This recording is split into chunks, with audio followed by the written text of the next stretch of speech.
Welcome to this week's episode of the Stir It Up Podcast. Remember, for announcement and updates, go to stiritup.com. Also stream our episodes on YouTube. Just search for Stir It Up with a U. Anyway, today we got sports talk, coast to coast, talking about the NFL draft, the upcoming NBA playoffs, and of course, our comments and opinions on things. So sit back and listen to this episode, coming to you from the pit.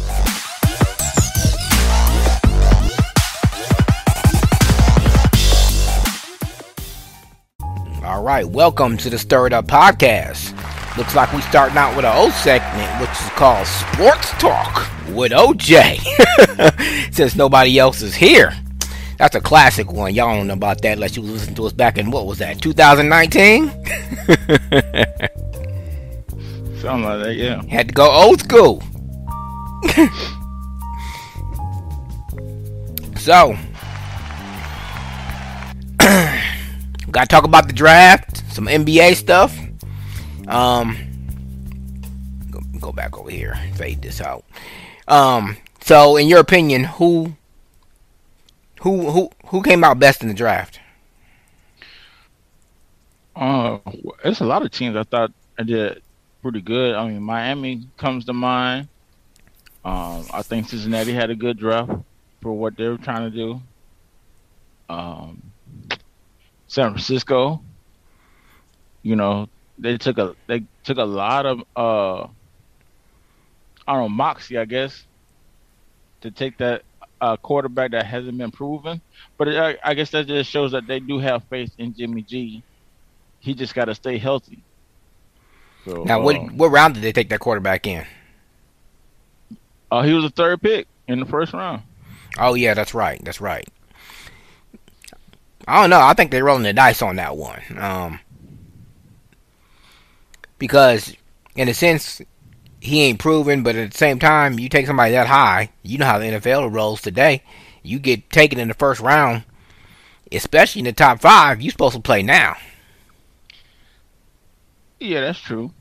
But everybody knew that he was the person that they took was going to be a project. So I don't think the pressure's on him to start into at least to next year or the year after. Maybe not on him, but what about the organization? You gonna pay somebody $10 million to sit on the bench for 2 years? This ain't the McNair years. Well, I mean, that's where you have to be on the same page as an organization, and that's what I mean.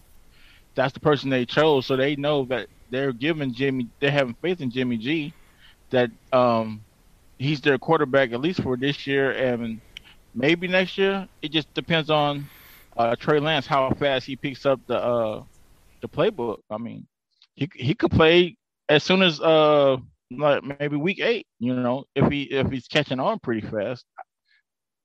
Because Jimmy G is just a play away from being hurt. I mean, just look at last year. That whole team was pretty much hurt. That's why they ended up with the third pick in the first place. Yep. So, what about Houston? What did they do? Because rumor has it, or a lot of people don't think that Deshaun Watson is going to play this year based on his legal troubles. Well, I think Houston covered their bases. I mean, you got Tyrod Taylor, and then you take I think that's the quarterback from Oklahoma that they took.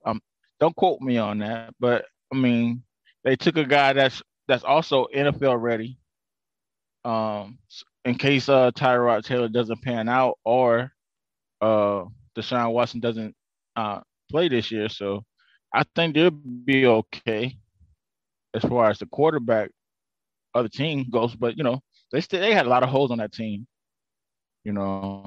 So I don't really expect Houston to do too much this year. Deshaun Watson had an outstanding year last year, and they still played well. So it just shows you that it's still a host of it. All right. What about Chicago? I'm glad Justin Williams fell, even though the rumor had it if he fell down to the Vikings, they claimed they was going to take him, but that's neither here nor there. I see they got a couple of receivers late in the draft. do you think those receivers are comparable to help that offense along with Justin Williams? Because we already know he's gonna start. Well, he's the best quarterback on y'all roster. So, uh, if I was Nagy, I would have the quarterback competition, but I wouldn't play him until he's ready to play because the moment he steps on that field, that clock starts ticking for him and that the GM. So um, there's a lot of goodwill because they drafted Justin Fields that they're living on borrowed time, so to speak. So I would just extend it as much as I can and let uh, uh yeah, the red hat rifleman. That's his nickname. But you Dalton. said that he's probably the best quarterback in the first round.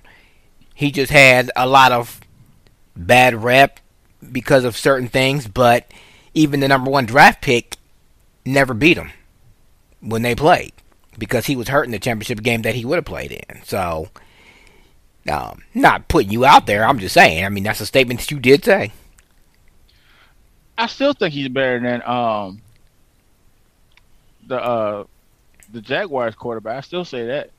I think Justin Fields was the best player in the draft that nobody wanted to recognize. I mean, as far as the quarterbacks, I mean he was number two in as far as the quarterbacks, but pure athletic play or athlete, as they would say, he's the best athlete there was in that draft. So, I mean, Chicago really was starving for a star quarterback. They finally got one after passing on Mahomes, passing on my guy Watson. in Houston, yeah, Deshaun Watson. So they knew they had to make good if they got the chance for the Justin Fields. So yeah, I, that's why I'm saying I would extend that goodwill that everybody's turn that frown and I mean upside down because they got them a quarterback. Just bring him along slowly. Make sure that he's ready to play because once he steps on that field, that's when that clock starts ticking for them too. And But doesn't he get quote unquote somewhat of a pass because he is a rookie? Not oh no, saying I'm not gonna say he's but if you're a 5 year or maybe even 10 year vet, you're not gonna. They want you to win now, but because you're a rookie, I mean, I'm not saying that gives you margin to make more mistakes, but the leash would be a little bit longer, so to speak. I mean for Justin Fields, yeah. I mean I'm not talking about Justin Fields. Everybody knows he's a rookie. A rookie's gonna make rookie mistakes. You don't want to try to minimize those as much as you can. I was talking about for the head coach and the GM because before they drafted Justin Fields, you know, everybody wanted to hang them because they drafted what was that quarterback that I just had? I don't know why I can't think of his name. But anyway, they traded him to the Bills. And they traded up and got him at number two. And then for them to let him go, that means that they missed on their quarterback. So Yeah. they know they have to get this right. Back to That's all I'm saying. back to Houston. You said they got Tyrod Taylor. Now we know he's a decent quarterback. Um, I still think he got shafted in San Diego, but or not. I keep on saying San Diego at the Chargers. But that's neither here nor there. Do you think he can get the job done? And to me, I'm not saying he's better than Deshaun Watson, but he brings another element of the game, I guess. Well, he's more seasoned, and you would think if everything's all fair and Washington doesn't play, that they would let him have the job to lose. You know, because if you let the young guys start instead of Tyrod, I mean, he's just been bouncing around from team to team to team. I mean, ever since he's been starting with the Bills, Derman just got rid of him because he said he didn't fit his system. Now they got Josh Allen, so everybody's forgiving all that. But that's why he's been bouncing around. I mean, he had a starting job in Buffalo, but since then, you know, he didn't fit with Cleveland. He didn't fit with San Diego. Now he's with Houston. Or didn't fit with LA. Now he's with Houston. So Just get a man a fair shake. That's all I was saying. Yeah, I don't really think he got a fair shake in San Diego, but again, that's neither here nor there. Let's talk about your boy Bill Belichick. Because he rolled the dice and got his guy. So, what do you think? Is Cam Newton's days numbered, or is it going to be a fair shake? Because we all know how Belichick rolls. He wants what he wants. I think that job is Cam Newton's to lose. I mean, although he got the type of quarterback that he likes, in Mac Jones, I mean, he really didn't have to go anywhere. He just fell into his lap, pretty much. So on that aspect of it, he's elated. I would be elated because I didn't have to trade to go up. I didn't have to, give up any picks, and I still got the person that I wanted to get. But Deshaun Watson, I mean, not Deshaun Watson, but Cam Newton, on the other hand, he stunk last year. I mean, yeah, I know he had COVID, and he wasn't the same player after he got COVID. But if for him to keep that job, he has to be the Cam that came into the league on day one last year and was just ripping it up. That's the Cam that they expect. So I think it was. Really I think it was before COVID. I think it was before he even got to New England, because he was already on that downward spiral after he lost the Super Bowl. Then he got injured the next year, and they didn't really want him back, so they didn't even. I mean, rumor has it he was not even hurt them last 3 or 4 games that he was in Carolina, and they just found a way to cut him. He had that little workout, and then New England picked him up. So I think his confidence was shattered before he even got to New England. That may be. I mean, Carolina them said they got a new owner, and with a new owner, sometimes you get a new coach. They want to do everything fresh. So I mean, I understand why they cut Cam. It's because they wanted to start anew. Everything's new. So we'll see what Matt Rule do this year. Now that he got Sam Darnold, because he said Teddy Bridgewater just wasn't a quarterback enough. I mean, he did a serviceable job, but it's a lot of those games that they lost by a field goal or a touchdown that they could have won last year. So Sam Darnold's supposed to be the upgrade. Let's see what he does in Carolina. What about New York Jets? What do you think they did in the draft, and how well is it going to serve them going forward? Because they didn't stunk up the joint for some years. Well, I think they've learned from past mistakes. They said goodbye to Sam Darnold because they did. The whole thing with Sam Darnold is that if he had a good year, that means you would have had to pay him because he was on his 3rd year. He's on that make it or break it type of year in his contract. So they didn't want to deal with that. It's best to just get the young guy. You still got another 2-3 years on that rookie deal, and let's build around him. So that's what they decided to do. I like the fact that they got the quarterback, they got him some offensive linemen, and then they got I believe they got a receiver for him too. So I mean, it's going to be nice to see that they not going to make the same mistake, because usually they get the quarterback and they don't that's all they do. They don't revamp the line. They always start on defense. According to reports, they claimed if Justin Williams had failed, they were going to take him. What you think about that? Justin Fields, yeah. If he wouldn't have got taken by the Bears, they would have took him? That's what they say. Man, whatever. I don't want to hear no ifs, ands, or buts. I don't want to hear woulda, coulda, shoulda. None of that.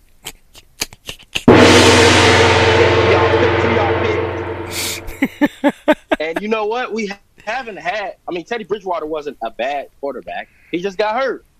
He got that life-threatening knee injury.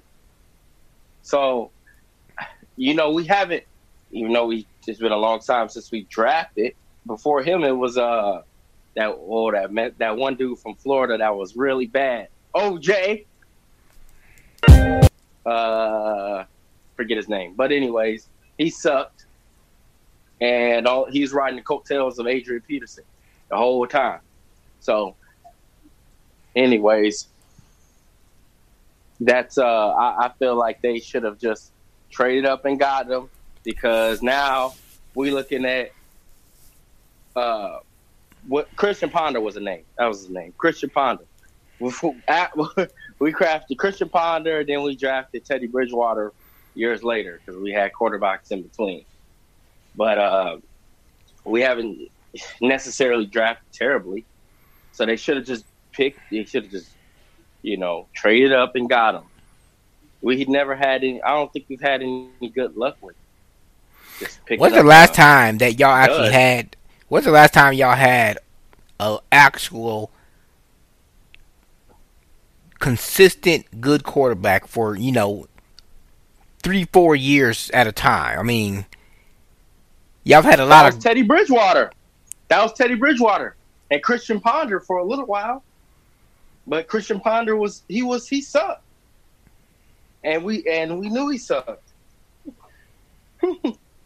Well, there was nothing we could do, and then Teddy Bridgewater.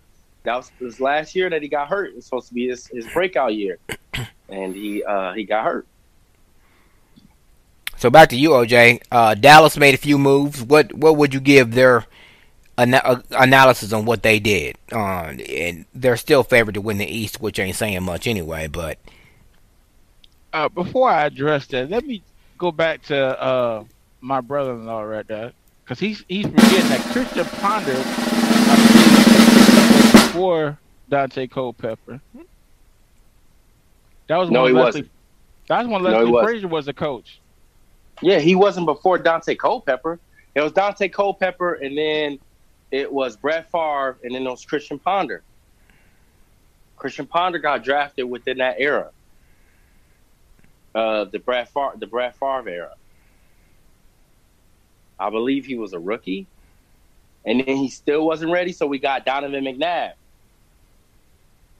And then Donovan McNabb sucked. I forgot about that little stint of McNabb being there, because he came over and everybody in Minnesota thought he was about to be the end-all, be-all, and he didn't do jack. We thought he was going to be – well, we thought he was just going to be another Brett Favre. We get a year or two out of him, NFC Championship, maybe a Super Bowl, and it'd be good. Y'all barely got a year out of him, and he didn't do nothing. He was bad. And then we had it's bad if you fighting for your job against Tavares Jackson. Hey, Tavares Jackson was pretty decent. In peace. Oh man, mute him. Mute him. He was pretty decent from Alabama State. Yeah, he was pretty decent. He was pretty decent. He was just a bridge quarterback, but he was serviceable. God. Cliff, will you tell this man that Tavares Jackson was not good? What are you talking about? He won y'all a few playoff games. No, he did not. What are you talking about? Yes, he did. Oh my gosh! And then he went to Seattle. He was Russell Wilson's backup. OJ, I'm gonna try and save. I'm gonna try and save you. Do not do this. Do not do this. I can't let you put that man on blast like that. I know you're the true Viking fan. Mm-hmm. But hey, I call a spade a spade. I mean, that man could play. He played a little bit. That's why he kept getting backup jobs or bridge quarterback jobs for a little while, because he could play. If he couldn't play, he would. He'll be like Tebow. They kick him out of the league. All right. Jackson was named the starting quarterback for the Minnesota towards the end of his rookie season. Jackson's first game was Week 16, a game that he lost against Green Bay. The game had poor conditions. That was a problem, apparently. The offense set a franchise record with only 3 first downs the whole game. Did not get close enough to the end zone to even attempt a field goal. And only 27 passing yards was gained against the 19th ranked defense, ranked 26th against the pass. Jackson had a passer rating of 36.5, had a completion rating of 50%, 1 interception, 1 fumble. Packers quarterback Brett Favre only managed to slightly be better at 52% completion rating and threw 2 interceptions. This was this man's first game, right? That was his first game. He had to come out. Yeah, he came. He Okay. came out. He sucked his first game. I'm not done. That's a lot. Okay. Jackson did not live up to the Vikings' expectations in 2007, despite finishing 8-4 as a starter. Jackson had 9 touchdowns and 12 interceptions, along with 159 yards per game, causing the Vikings to have the second worst passing offense in the NFL. His 70.8 passer rating was 28th amongst NFL quarterbacks. Jackson missed 3 games because of injuries, which included a strained groin, blah, blah, blah, blah, blah. Later that season, opponents decided to focus all their defensive efforts on Peterson and the Vikings' running game, while daring Jackson to beat them passing. I'm not even going to keep going. 2008, there was a lot of media around Jackson in the summer of 2008. The Vikings returned several players from the Pro Bowl, Jared Allen being one of them, head coach Brad Childress to stay with Jackson, sitting the quarterback, brought in Gus Ferrote as backup, whatever. Gus In Ferrotte. his first, Gus Ferrotte, yep. In his first game, he threw a game-ending interception. In the second game, the Vikings made 5 field goal attempts and no touchdowns against the Indianapolis Colts. So he lost against the Packers his first game, throwing a game-ending interception. Then he didn't even get to score the next games because we just did 5 field goals. That's when our field goaler was on fire. The Vikings lost both games by close margin. Sorry, my grades.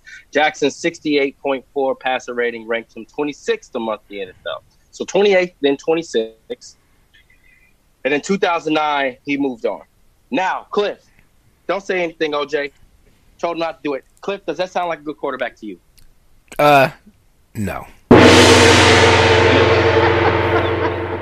Does that sound even close to a good quarterback to you?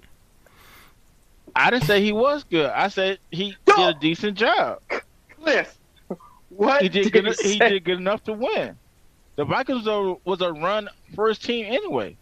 They've always been that way. He didn't win. They dared him to pass. He was a bottom of the NFL quarterbacks every year.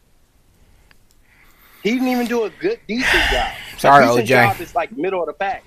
OJ, you got to get it.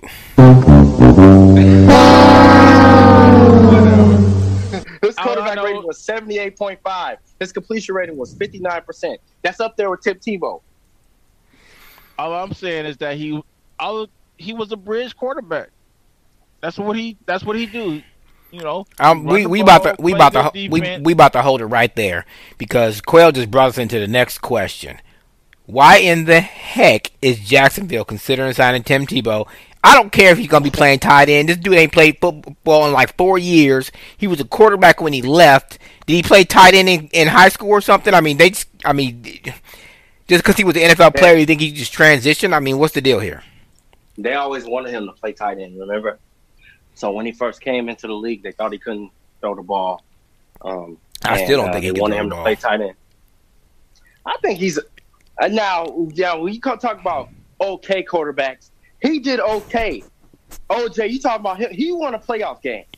Now the defense is stout because he's not very good. The defense covered up all his mishaps and issues, but he's a winner at the end of the day. He still wins games. But yeah, I don't know. I don't think he should be. I don't know. I mean, because he did. I have a mixed feeling about this whole situation because he did do well in the minor leagues, and he still is the guy. He still got some athleticism and skill to him. But does that translate to the football field? If he hasn't, is this a slap in the face to actual tight ends, professional tight ends? Because can he run routes? Has he ever run routes? What's your take on that I know one? he can catch. Can I chime in? Yeah. All this is Urban Meyer doing Tim Tebow a solid. He was the coach of the Gators when Tebow was the quarterback. Yep. So I'm sure he said, "I want to play again, coach," and then he found a way for him. He's not gonna be my quarterback, but he could be a tight end. I think he's gonna be. They're gonna use him like the Saints use Hill. He's gonna he's gonna be play tight. They're gonna list him as a tight end, but he's not gonna play tight end. He's gonna be their all around person. He's gonna line up at tight end, maybe line up at running back. That's a good point. The game has changed in that way. The game has changed in that way. You can run a wildcat, and you can run. You can plug and play different type of guys. But he's 6'3", 245. Is that big enough to play in those positions? And he's 33. But to be fair, is that a in shape 245, or is he walking around with a gut and flappy thighs? Supposedly he's supposed to be still in shape. He stayed in shape. He's been in the he's in the minors, so I think it's kind of I think it's kind of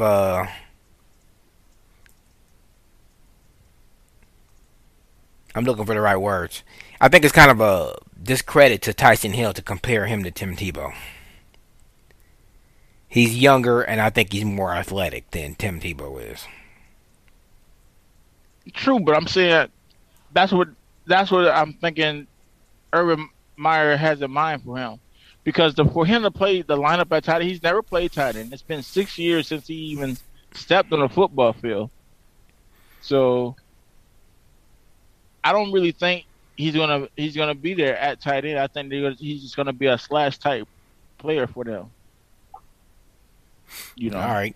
Back to my original question about the Cowboys. What do you think they're gonna do? I mean, Dak got his contract. He's supposedly gonna be healthy.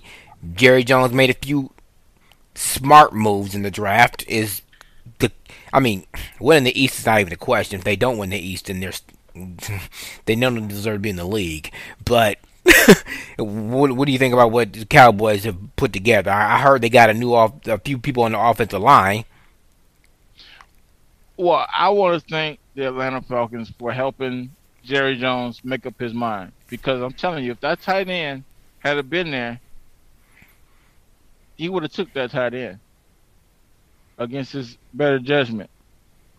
Who significantly did the Dallas Cowboys take? I didn't see that. They took the best defensive player in the draft overall, but he had a lot of baggage on him. That's why he failed the way he did. Micah Parsons, because he was hurt, and then he had some off the field stuff.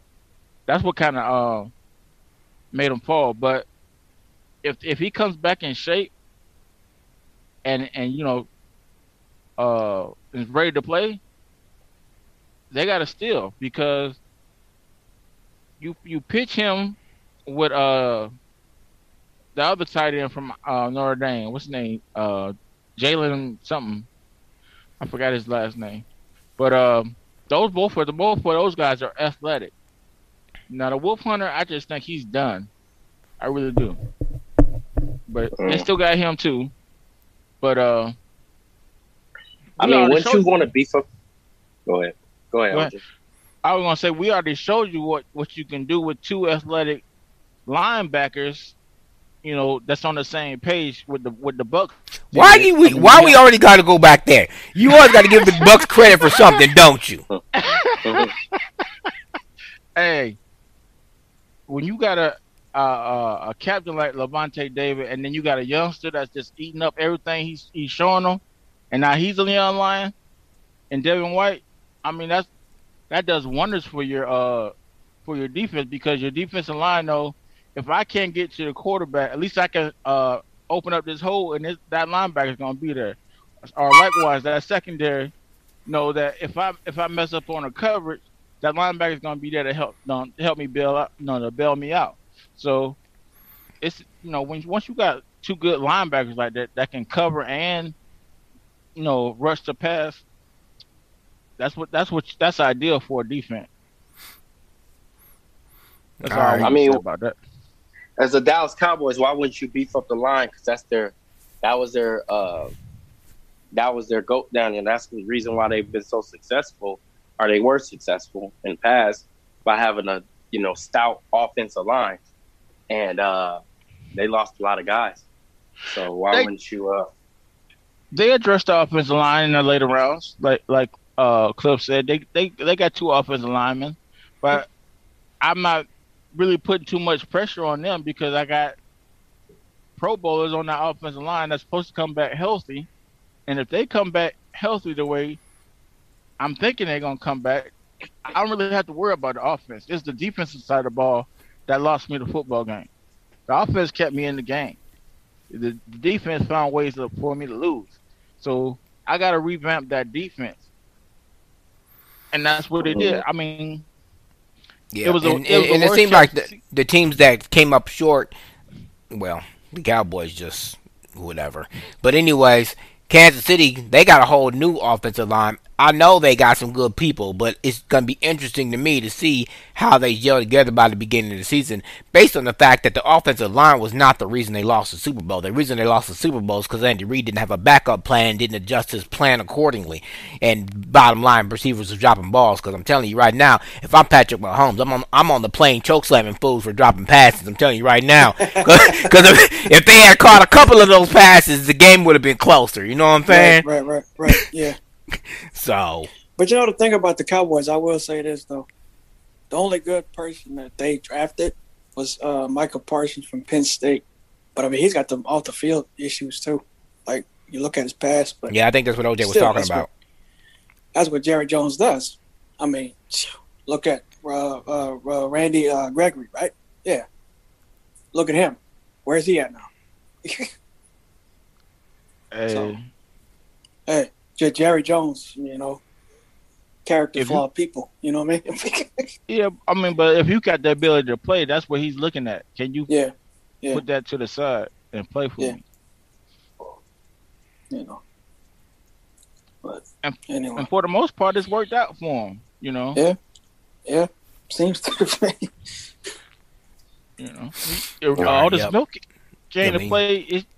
Oh, go ahead. No, I was just going to say, I was just going to wrap it up with a little bit, a few teams here and there. Denver got a few new pieces. I really don't think they're going to make some noise. The Raiders, you know how I feel. Anyway, I did see that Seattle did get another receiver, OJ. I wanted to talk to you about that because you always said that Russell Wilson had nobody to throw to. Now it looks like he got some receiver with some speed, but not very good hands. Is that going to be something that Pete Carroll's going to adjust to? Hey, all I can say is Wilson was crying. The front office listened to him, and they drafted accordingly. Now, what he does with those players is up to him. Yeah, it's up to him. Why he got to be crying? Why couldn't he just be addressing a need? Because the bottom line is every quarterback was jealous of Tom Brady because he had a front office that listened to him, and he was able to. So we could say that. For 20 years. So we could say that Tom Brady cried to the Bucs about signing Antonio Brown again and got his way, right? I could absolutely. Oh. Most definitely, because the coach was dead set against Antonio Brown even being part of the team, but it just shows you how much pull Tom Brady got. Yeah, I'm coming to Quail on this one because I know he feels the same way I do, but I'm gonna let him say it since I'm the host and I'm not supposed to be biased. Quail, is Antonio Brown? How can I phrase this? Would the Bucs miss Brown if he wasn't on that team? No, not even close. They could bring back everybody, and they didn't even have him basically in the Super Bowl. And they didn't have him in most part of the playoffs. How many catches did he even have in the Super Bowl? What, like 2, maybe? 2, I think 3. Well, 3 for like 10 yards. 2 touchdowns though, I think. He just doesn't fit your offense. He's not. He just doesn't fit the Bucs offense. You guys are. Brady is not a long thrower like Ben Roethlisberger. He's not a long ball thrower. He'll throw a few long balls every now and again, but to be fair, I mean, he was. I was just gonna say, to be fair, Ben Roethlisberger ain't a deep thrower no more either. No. He's just not a thrower at all. He can't sling the ball at all no more. He need to retire. Yeah, he's done. Get him up out of here, coach. Mike, look. I think Ben will play through a wall if it's for Mike Tomlin. you know. All right. So we pretty much covered the league. I mean, the Bears, the Vikes. We covered all our teams except for New Orleans. Sean Payton made a few moves, but I don't know. To me, the NFC South is wide open anyway. So we'll see. But to me, I don't think. I don't see. Look, and this is not me being biased. I don't see us going anywhere this year. I mean, possibly. I don't know. Wow. Oh, let me ask you this, OJ. 4 and something. Wow. Y'all just be hating on my man Jameis. That just be hating. I was just about to ask you, OJ, who's going to be the starter down there? Is it going to be Hill or is it going to be Jameis? It's Jameis' job to lose. Now, how does that work though? Because Taysom, my fault, I don't want to pronounce his name wrong, has been there before Jameson got there, and to me, he's a much more athletic quarterback. But you think that it's Jameson's job to lose, even though he's the newcomer per se? Dude, what are you smoking? Jameis is the better football player, period. As long as you don't have a 30 for 30, I'm good. But you know, I mean, his only drawback was that he threw 30 interceptions, and everybody's gonna always. So you think he's a better mobile quarterback than Hill is? No, he's not a mobile quarterback. He's a pocket he's a quarterback. Drop back to pass. Yeah. But that can move. But he's so reluctant to use that running ability, you know, because he wants to prove that he can do everything with his arm. I don't know. He gonna have to show me. I'm not gonna say you wrong, but to me, I've seen Hill make some Crazy good decisions on the move. Yeah. I'm not saying he's looking to scramble first, but he does it when it's necessary. Let's jump over here to your boy, Lamar. Hold up. I gotta end this with this. There's only a handful of guys that have thrown for 5,000 yards in a season. Drew Brees has done it 3 times. You got Peyton Manning and you got Tom Brady. Do you know who the other person is? Jameis Winston. Really? That's it. Yeah, but that you was a lie. 30. That was a 30 for 30. You a lie? Hold up. Yeah. How many years are we going to go back? Are you going to tell me Elway didn't throw for 5,000? Are you going to tell me Marino didn't throw for 5,000? Dude, don't tell me that they're the only ones. If you go on Steak Facts, you got to bring them all up. Look at the record book. It's in the record book. Well, look it up. Because I know Marino and Elway both threw for 5,000 yards. At least once. Nope. Yup. Elway, no. Marino might have. He's probably right. However, OJ, it's the 30 for 30 season. He threw 30. Yeah, it's the 30 for. And that's why everybody wants to hop on the 30 interception. If I'm trying to win games, I don't want. He led the league in passing that year, although he had them interceptions. But that's what I'm talking about. That's almost. Cliff is correct. Dan Marino did throw for 5,000 yards. That's what I said. Oh, okay. I thought you said Dan Marino. I thought. No. I said he probably right about Marino, but Elway never did. So there's Jameis Winston, Patrick Mahomes, MVP season, by the way, and not 30 interceptions because it says led NFL in interceptions and the notes for Jameis Winston, by the way. Ben Roethlisberger, Drew Brees, 1, 2, 3, 4, 5 times. Peyton Manning, Matthew Stafford. I'm surprised about that player one. Of the year in 2011. Wow. He threw that in the same year that Tom Brady threw 5,000 yards and Drew Brees. I'm going to chalk that up to the rules changing or something. Because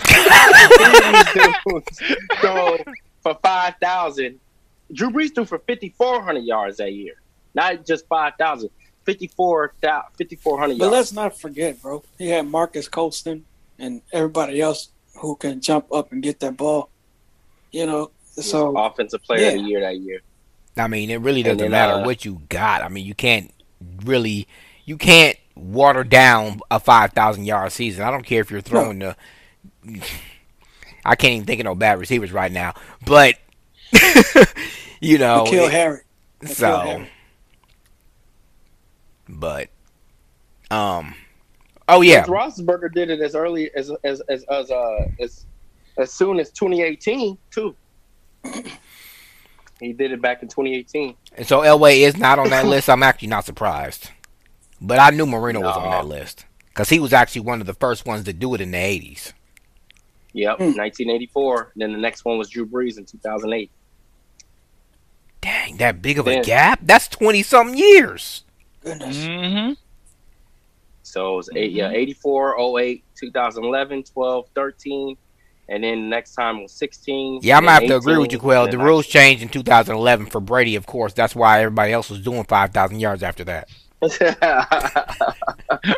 They changed the rules for Brady, and then everybody else took advantage of it. So what was going on in '84 for Dan Marino to do that? He had no running Youngest game. player. First player in history and the youngest player to achieve it. He had I think no that was the Super Bowl year. He had he ran into Joe Montana, so I mean. Yeah.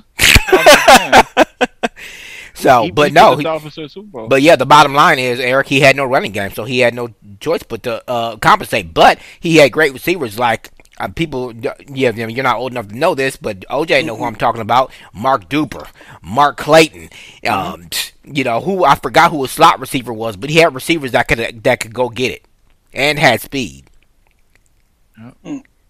They called them the Mark Twins. That's how good they was. Yeah, the Marx brothers. And Yep. Duper's nickname was Super Duper. Yep, sure was. Yep. and then coming into the 90s, he had OJ McDuffie. So before we get off the NFL and jump over to basketball, anybody think that Lamar Jackson is gonna do anything this year? I mean, okay, he's been the MVP. He won a playoff game to me that didn't count because it was a wild card game anyways, but I don't know. They got a new receiver, and they got a couple of defenders late in the draft. OJ, what are they gonna do? I think this is Lamar Jackson's year to put up or shut up. He's been crying that he didn't have a number one receiver. Why hold up? Why does everybody always got to be crying? How come they just? I mean, he was. All I got is just tight end to throw. I mean, they drafted that kid from Oklahoma thinking he would be a number one receiver, but he's really a number two or a slot. So I mean, now they got Rashad Bateman. And we're gonna see, and they got Will Fuller. Will Fuller, yeah. So now he don't really have no excuse. He got two receivers that could be a quote unquote number one receiver. Plus, you got that that receiver from Oklahoma. I can't think of his name. That's now he's in a slot. He's in a position that's gonna be good for him because he ain't nothing but straight line speed. So all he do is do the dig route. And I have to agree with you because, to me, like I told you, and I'm saying the same thing. The Titans or the Ravens have not been the same since the Titans came in their house, hit them in the mouth, and they still haven't got up. To me, they still haven't got up. Yeah, that's all about being more physical. And guess what? So if they make it to the playoffs next year, they're going to have to see him again. And maybe they hit him in the mouth again. Who knows? If they make it. I mean, because the Titans really ain't finna make it. Yeah, Titans really didn't do nothing. I mean, they got the running back and they got the quarterback, but they ain't got no other tools around them. So that was their problem last year. I think their quarterback is out. I think their quarterback is not as good. But I wanted to touch on this subject because y'all know how I feel about Lamar Jackson. I like him, but the thing is two variables here. One, this dude got a $9 million 4-year contract. Where's the Ravens' money at? If they only paying him $9 million over 4 years, where was the money going at? Why does he not have a receiver? Why does he not have the tools in place? He hasn't signed a contract after his rookie contract. He hasn't resigned yet. Nope. Oh, wow. They're saying he's going to get a contract for $170 million over 4 years. They said that back in 2020, but he's still on his rookie contract at a $9.4 million contract. His base salary this year is supposed to be $910,000 or whatever. So, yeah, and a dead cap hit of $6 million. So yeah, where's all the money going? And then, as far as he goes, it's not even. It was put up or shut up last year. Honestly, OJ, it's supposed to be 3 years. But my thing is, if I was Lamar Jackson, this is going to solidify his status going forward. I think I would take a pay cut to get as many pieces around me to make me look good. To make me look a pay solid. cut essentially to the contract he should receive, not to what he's right. That's right. That's correct. But he's supposed to get $170 million over 4 years. But to be fair, as we say on the Stir It Up podcast, don't you think he's worth more than he's getting paid now? I mean, I'm not saying he should. Oh, of course. I mean, because what he's done after that MVP year, if I was, he should have. I don't agree with holdouts, but after my MVP year, I would have did I'm going to call it the Ezekiel Elliott, because he didn't deserve that money. But that's what I would have did. He should have held out after that year and got his money. Made them give him an extension. I don't think Lamar Jackson? Yeah. I don't think he's going to get the money he deserves coming up. Especially if just said they said they were going to extend his contract back in 2020, and it's about to be 2022. Yep. Yeah, they should have extended it back then, but I mean, but maybe he's taking one for the team. Maybe he knows they need help, and he's just scaling back, or maybe he's doing the Dak Prescott. They ain't signing me, so I'm going to get a bigger contract in the long run. I don't know. I don't know what his line of thinking is, but the bottom line is, OJ, you said it last year, and you're saying it again. This is put up or shut up year. How many put up or shut up years can he have? You said that. You said that last. I said that last year, but you know what? They've already made the decision. Lamar Jackson is my quarterback. It's just a thing about paying him, when they're gonna pay him. Yeah. Yeah, they actually do have a. I don't know what this 2022 contract. Sorry to interrupt, but I don't know what this is. But it says he's due 20. This year is 1.7 million. Which is still his rookie contract, because it was in 2018 is when he started it. But in 2022, it has a $23 million base salary, but there's nothing after 2023. So maybe they extended him for a year, which is weird. Why would you do that? Yeah, and I said last year that he needed to win a playoff game. But what I should have said is he needed to win a legitimate playoff game, because that wild card wasn't nothing. He won a playoff game, whoop-de-doo, it was a wild card. No, dude, you got to get to the AFC Championship or to the Super Bowl. And not to compare him, but, Patrick Mahomes done it. And I'm not saying he ain't got the pieces around him, but, I guess you work with the system that you got. And Harbaugh's a good coach, but, whatever. Let's move on. All right, NBA. Quail, you already know I'm about to start with you. Why your boy decide he gonna sit out one more game to rest his ankle when the doctor already said it's good to go? No, he back tonight. No, he said I seen a blurb earlier that said he's not starting tonight. He's not playing tonight. He's gonna wait against Houston tomorrow. Yeah, he changed his mind. Won't return for an ankle injury versus the Knicks. I guess so.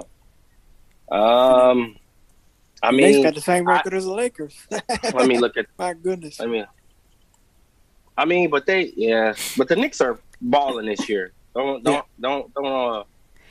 Let's go over these standings right now. Anyway, are the Lakers in a position right now where they're going to have to play off to make that 7 or 6? Are they where are they at in the West right now? Are they number 6 or 7? They're fine. No, they're. See, that's what I was going to look at too. They're 38-30, and the Warriors are 36-33. So, and the Trailblazers above them are 40-29. So they 2 games behind. Are a game and a half behind. 2 games, a game and a half behind the Trailblazers. What's the Trailblazers, 5 or 6? They in the 6th spot, and they just lost to the Trailblazers, so they wouldn't win the tiebreaker. I don't think. How many games are left in the season? What are they playing? 3? I think 3 or left for everybody. What are they playing? 81? 72. That's 68? So that's 4 games left then. Yeah, there's 4 games left. My bad. 4 games left. They got the Knicks tonight, Rockets, Pacers, and New Orleans. And I think New Orleans is already in. They could win all of those games. No, they not. I'm tripping. Sorry. New Orleans no. way down there. No, they way down there. The Lakers should be able to win all those games. That's why I'm not understanding why LeBron's not playing tonight against the Knicks when that'd be a good game for him to warm up, especially against the Rockets. I mean, I'm saying the Rockets are tough, but I don't know. But I know they should be able to win all the rest of them. They might lose to the Knicks with him not playing. But the rest of those 3 games, they should be able to win, especially against the Rockets and they should be able to win all those games. Right. Yeah, and the Warriors got a tight stretch, man. They got the Suns, the Pelicans, and the Grizzlies. And the Grizzlies need the Warriors to lose. They only a game behind them. I mean, the Grizzlies are 35 and 33, and the Warriors are 36 and 33. So, the Grizzlies want to win. So the Warriors they got a tough. So who's number 9 and 10 right now? That would be potential playoff teams if they could beat 7 or 8. Spurs and the Grizzlies. I don't see either one of them teams making it anyway. No, the Spurs are done, and then the Grizzlies. I mean, they got Joe Morant. Yeah. All right, let's jump over to the East because they're trying to say that your boy Durant is balling and, can't nobody touch him right now. What's up with that, OJ? Is that a fair assessment? I've been watching him play. I mean, he's balling. What, I don't, I have to see all 3 of these so-called superstars on the floor at the same time to make an assessment. And it has not happened yet this year, has it? Nope. Well, 8 games. They played 8 games together. And what's the record in those 8 games? You can't tell me they played 8 games together and not know what the record is. I think I want to say 7-1. I think they only lost 1 game. I'm not too sure about that number, but I want to say when they played all together. Yeah, all 3 played together. I wouldn't even. I wouldn't consider it though. I mean, they haven't really played together. That's not enough. That's not enough games to even consider them. But I mean, if Boston can get healthy and Miami can get healthy, it's going to be a really tough one over in the East. Don't talk to me about Milwaukee because I feel the same way about them that I feel about Baltimore. They ain't proving nothing to me. Anyway, Milwaukee can usurp Brooklyn if they win out. It's 43-25, and if Brooklyn lose a few games. Because Milwaukee's 43-25 and Brooklyn's 44-24. So, they could usurp them and get in the second seed at least. So you already miss know them in the playoffs. You already know that Milwaukee ain't gonna do nothing with whatever seed they get. What is the 76ers seed ranked, or what are they in the East right now? They number 1, 47-21, and they probably gonna keep that spot. They got 3 games above Brooklyn. Well, if Brooklyn and Milwaukee are that close, they're not going to miss each other because they'll be number 2 and 3. And they'll have to play each other in the second round. Yeah. It doesn't matter who's 2 or 3. It's just going to be a matter of home court. And, I mean, I don't know. Anyway, before we get into anything else, I want to point out the fact that KG and Duncan are both up for the Hall of Fame. Should they both make this first ballot, OJ? I think so. Yeah, there you go. Yeah. And Tim Duncan. In my book, they're both first ballot Hall of Famers, but I don't have a say in the matter, but they're both good players. Both champions. Mm-hmm. And they both Duncan's done it franchise essentially, sort of. A little bit, yeah, a little bit longer, but I can say that from KG's point. I mean, ever since he was drafted, he was the great white hope, great black hope for the Minnesota Timberwolves. It never materialized. He got them to the championship game, but then they disbanded the team after that. So I'm just glad he went to Boston and got him a ring. Yeah, I'm glad he got a ring too. First super team. Oh, y'all talking about Brian?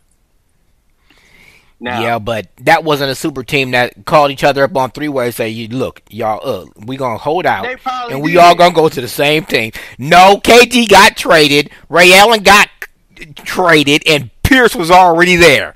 So Whatever. They got traded, but that's what it was. Yeah, Bosh got traded, and LeBron's contract was up. So, Bosh did not get traded. Him and LeBron were both free agents, and you gonna be mad that their contract is up. And they had control of their fate. They had control of their fate because LeBron could have re-signed with Cleveland and Bosh could have stayed in Toronto. Yeah, but so you said no, I ain't trying to do all that. Bosh wouldn't have done. He would have stayed in Toronto and not done nothing because they wasn't going to get nobody. But and LeBron would have. You know what? I'm not even.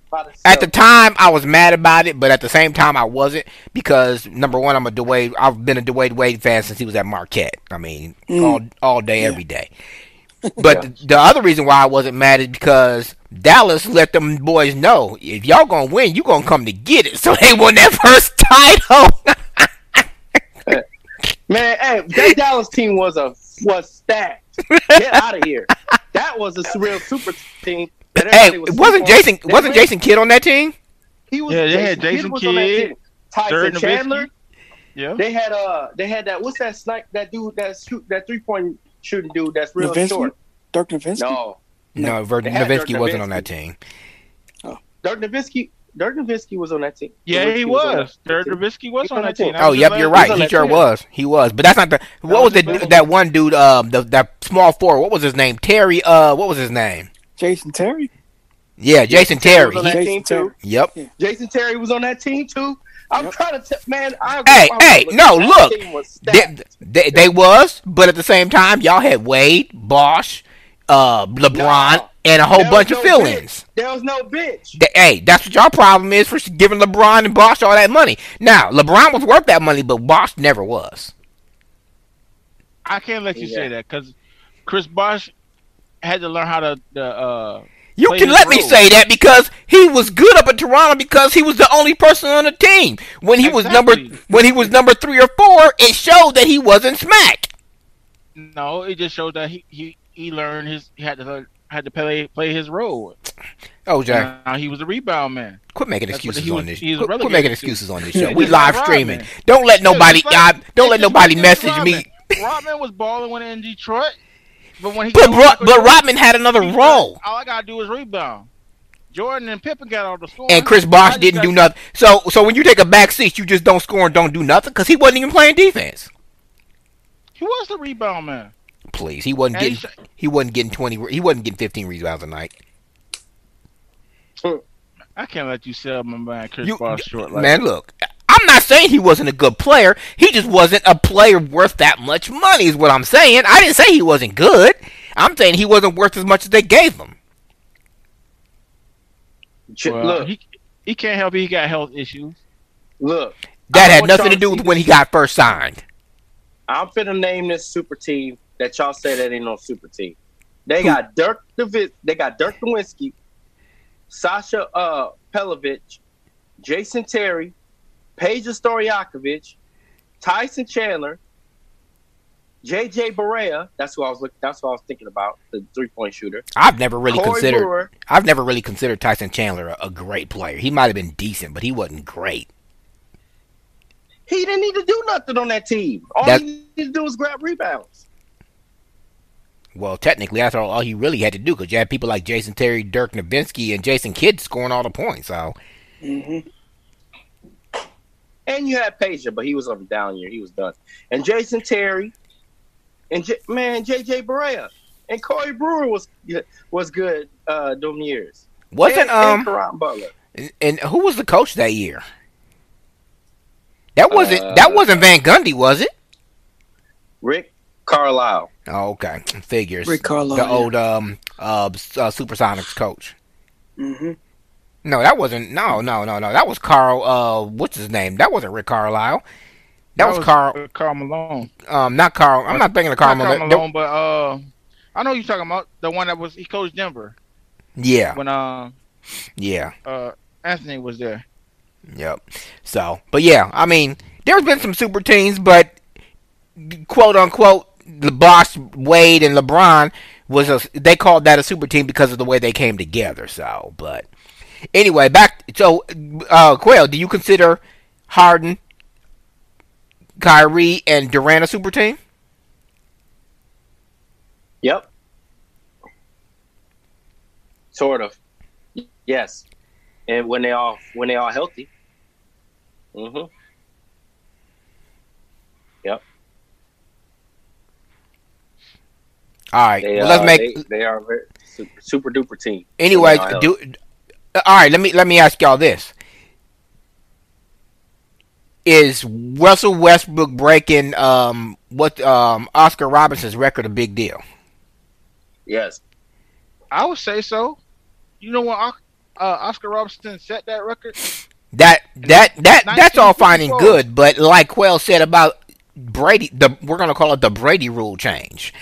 Rules have changed in the NBA, and I'm not gonna say it's easier, but them numbers can't really mean much no more unless you're winning championships, which he's have actually never even came close to doing, except for when Durant blew a 3-1 lead in Oklahoma City. And yeah, I'm going to blame it on Durant because he was supposed to be the end-all, be-all, and the man on that team. According to him and Westbrook had some issues, and that's why they could never win together. But that's neither here nor there because he was the man on that team. So, I mean, does it go back to what Jordan said, OJ? It don't mean a thing without the ring, right? I mean, you could have the triple-double record of all time, but if you ain't never got a championship to go with it, do you get into the Hall of Fame? I would say for that record there, because that record is about a mindset, a perseverance, and an excelling in those, in 3 different areas. And I mean, and his triple doubles aren't just 10-point triple double. He getting like 20 rebounds, 23 assists, scoring, 20, 25 points or whatever. So he's putting in work when he getting them triple doubles. Now is that him being a ball hog, or is that the fact that there ain't nobody else on the team doing work? Which one is it? I used to say he was a ball hog, but I mean, just look at the game he won last night. They was down by 17 points. If he didn't put that work in, says as Russell time, they wouldn't even win. They ended up winning that game. Hey, Quell, you know why he ain't saying he's a ball hog no more? Who? Russell Westbrook? Yeah, why? You know why OJ saying he ain't a ball hog no more? Why? Because he ain't playing with his boy Durant. No,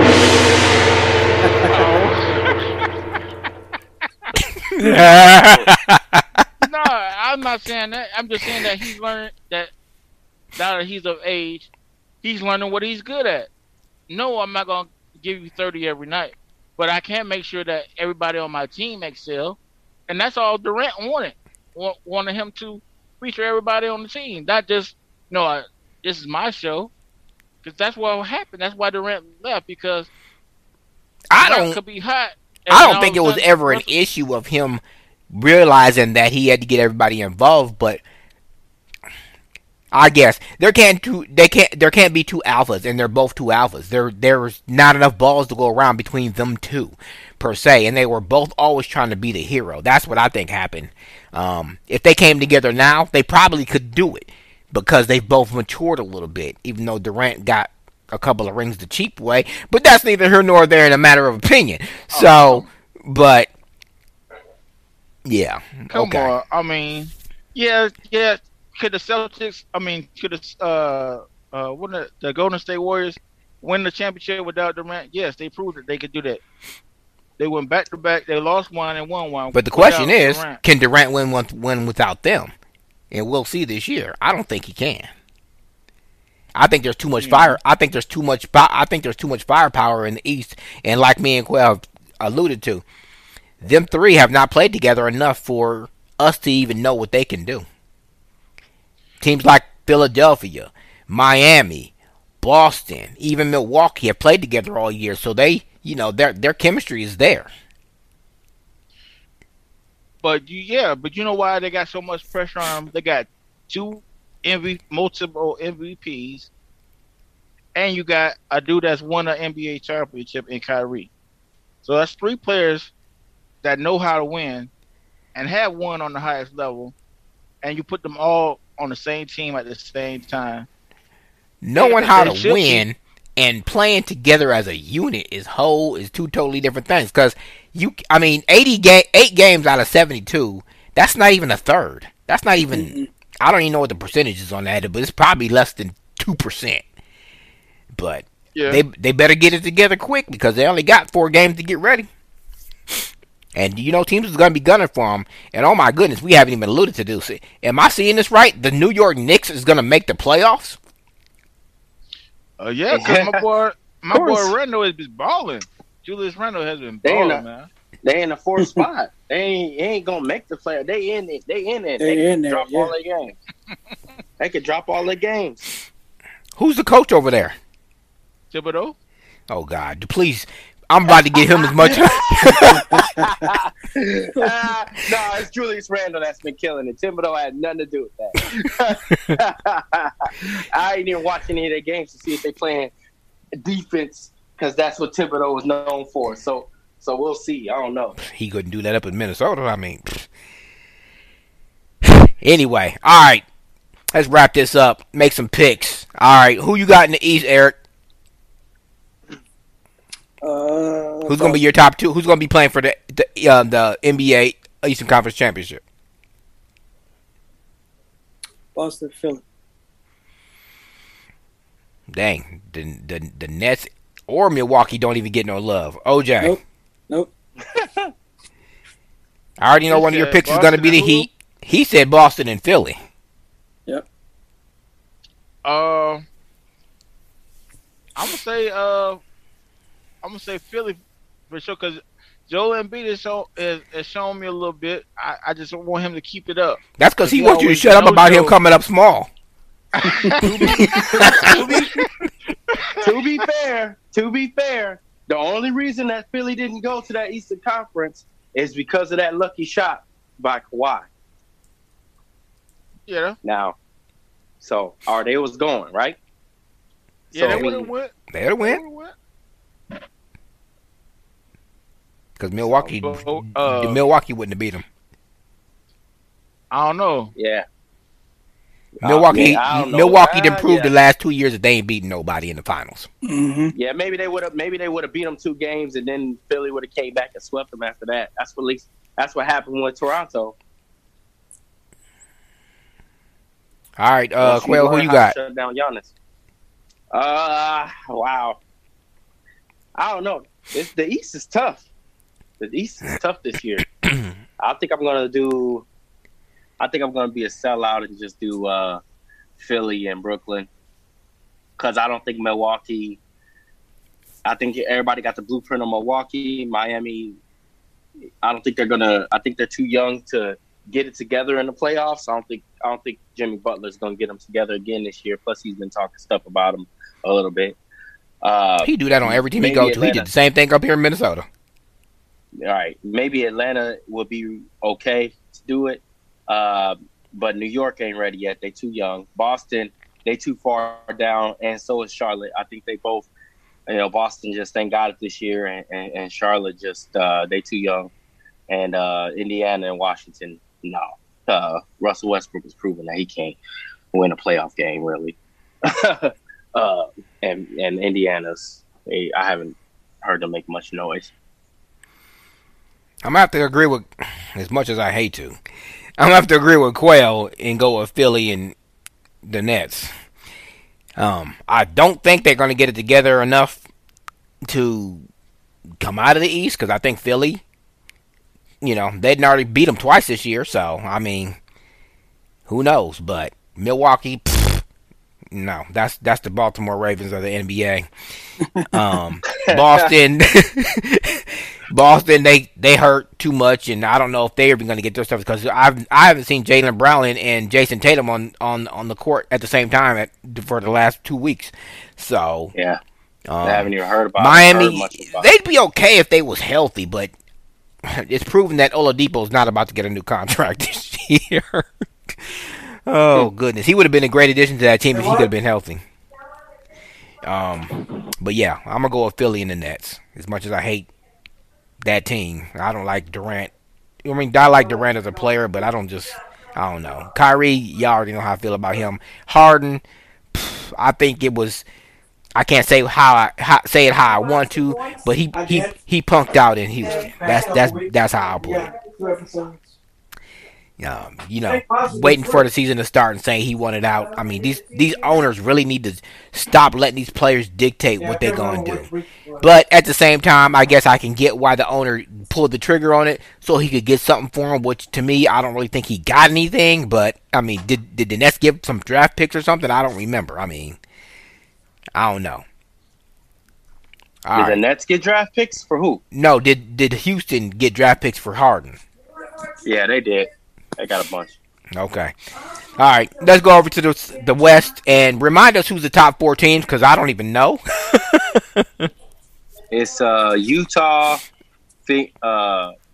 Phoenix, Clippers, and Denver. All right, OJ, we're going to start with you because your sleeper team is number 2, and I don't even want to hear it. We already know. Whatever. Who's your Western Conference Finals championship going to be between?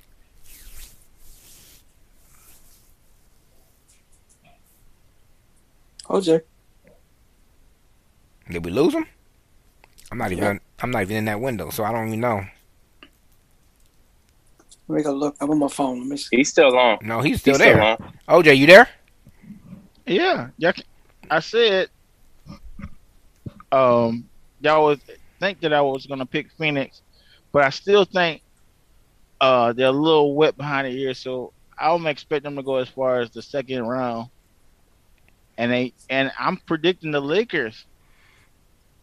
Yeah. Get that act right, and being in a championship game, and maybe we'll see that all LA Western Conference final.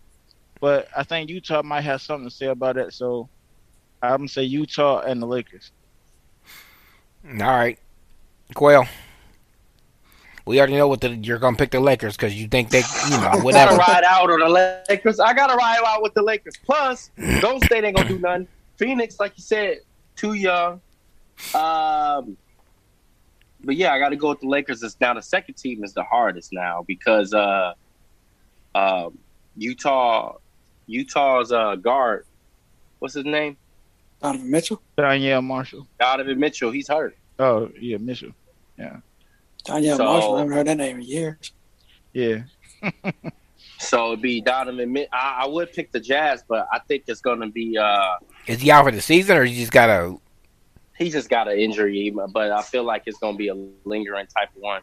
I can look it up real quick, but before after I make this pick, I'll let you know. I'll go and surprise, Clippers and Lakers probably this year because I don't think Dallas got anything with just 2 stars, and Denver is without a superstar. Portland has proven they can't win, playoff, games. So it would either be Lakers, Phoenix, Clippers, or Utah, but I don't know where Donovan Mitchell's at. So I think Lakers over Phoenix for sure. So it's going to be the Clippers and the Lakers. Actually, the Lakers got to go. The Lakers got to go to got to play the Clippers before they get to the Western Conference, right? Mm-hmm. They'd have to play them, so... No, because they would be if they stayed in their spot and was at number 6, they'd play number 3. Is that where the Clippers are? Yeah, it is. Mm. Yeah. Mm-hmm. Yep. So, yeah, what does that mean? So that means the Clippers would play...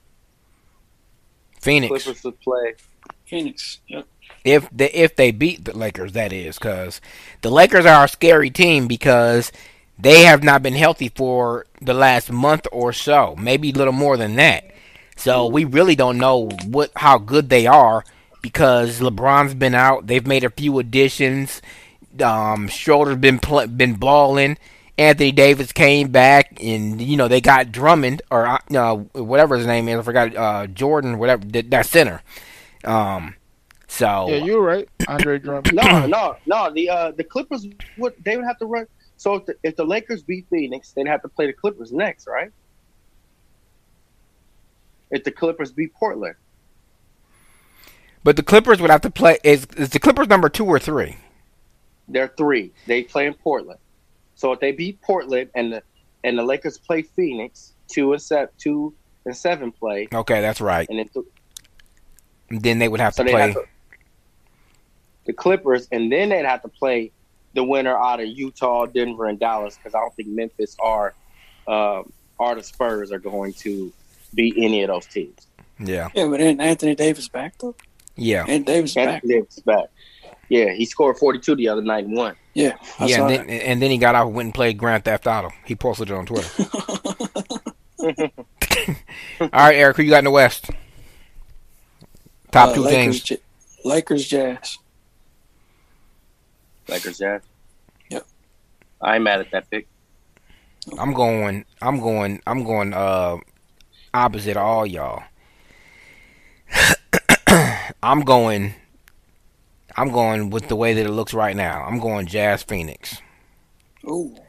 Wow. I don't know. I don't know if the Lakers can get it together. They've been out. LeBron's been out too long. Even though they're young and LeBron might be able to rally them, but I'm going Jazz. I'm going Jazz Phoenix with the Jazz probably winning. I have no love. Beat the Lakers, you say I have no love for the games, Clippers, so they can get bounced out in the first. The Clippers can get bounced out in the first round, as far as I'm concerned. the Donovan Mitchell's out for the next 3 regular season games with an ankle injury, by the way. So he's supposed to be back for the playoffs. But I mean, LeBron had an ankle injury and there was no issues with it. Apparently, like there was no damage structurally, or it wasn't sprained or anything like that. Yeah, but he re-aggravated it, didn't he? But coming back too soon. No, he just got. But I'm saying Donovan Mitchell just got injured, right? So I mean, he's gonna come back in the playoffs and go hard, and then maybe re-aggravate it and have an issue again. You know, I told you LeBron was faking. He just wanted a vacation. and he sound like Skip Bayless. And then that's what he sound like. And then he's crying about the play-in tournament. Come on, dude. Hey, y'all don't do LeBron like that. To me, that makes more competition anyway. We don't want no play-in tournament. I don't do this very often, but I'm gonna have to agree with LeBron. I think that's a stupid. You earn your spot. 9 and 10 should not have a chance to come up and get a fluke win just because they're in that. No, that I understand why they did it because of the bubble and the limited amount of games that they had, but I don't think they should keep it there. And that's what differentiates the NBA from the NFL. I mean, yes, you still get the 7-game series, but you know, and you have an off night. Right. Done. That one and done. Yep. You know, and that's what it was. That's why it's any given Sunday with the NFL, but that's not necessarily. I guess that's the NBA's version of the wild card, and I think it kind of sucks because not only do you got to do a one and done, but then you got to turn around and jump on a plane and go to a visiting team, and you could lose those first 2 games and potentially be bounced out anyway. So that kind of puts a little damper on the whole playoff picture. So do you think they do 16 teams play one and dones till somebody wins? No, I think they should leave it the way that it was. The 8 teams each conference, 7-game series for all games. But none of this. I'm 7 and 8 got to play 9 and 10. I don't think that should be there. Personally, I like it because it gives the last games of the season more meaning because of all the stars sitting out. You know, you got all these right injuries. You know, sit my star player. Call it what it is. It's the Kawhi Leonard rule, lower management. But you know, I like to play in because now it puts more emphasis on those last games, and but not for the top teams though. Only for the bottom teams, and that's the playoffs is what it is anyway. Yeah, but it gives them teams incentive to hey, you can still make the playoffs, and those other teams that are just coasting that would normally sit their players, now they got to play those star players.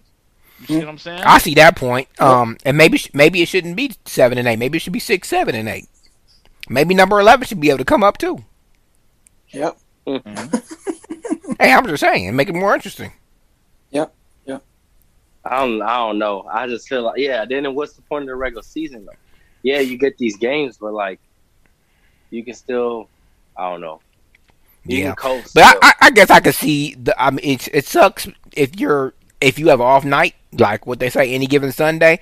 But at the same time, this is the NBA's version of the wild card. So you just like OJ said, you got to play, to solidify your spot. And if you get in the top 6 spots, then you ain't got to worry about it. So, Mm-hmm. True. but yeah, all right, picks are in. Can't change them because I got it all on tape. Hey, enforcing you to forget them wrong. Like Tony Reality hit me off 4 of them. Like, okay. So, You but got all right. wrong.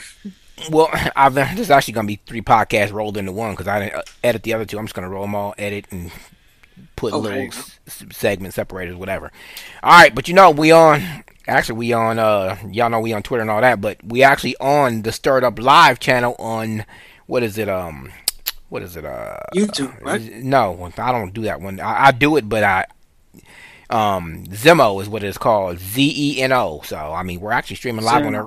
If you click the link right now, you would hear us live right now. So. Oh wow. So there's not an app to download? It's not it is. It's a Zeno. It's a Zeno radio app, and you can go in there and search for Stirred Up Live, and you can add it to your favorites. So whenever I do something live, then you'd be able to hear it. So. Okay. Any closing thoughts on NBA, NFL, OJ? NFL's gonna be a lot interesting because of the whole quarterback situation. Will the Green Bay get rid of? We didn't even touch on that. What's the word on the Aaron Rodgers thing? He's supposed to come back. He bamboozled everybody. He was just trying to look for. He was looking for some press. He's looking for some money, and now they finna apologize, look like it, and give him a contract. They finna give him record breaking money. They finna give him more than Dak Prescott. But with the ways he's played the last 2 years, is this stay money or we want another championship money? I mean, I think they can't afford to just start that guy right now, the new guy. Jordan Love, no. Yeah, but at the same time, if he plays like he's played the last 2 years, especially with them poor decisions he made in the NFC Championship game, you might as well start the other dude. Yeah, we'll see. I mean, it looks like it's still up in the air right now. It's not guaranteed that he's gonna stay. What would you do, OJ? Would you start the new dude, or would you give Aaron Rodgers more money?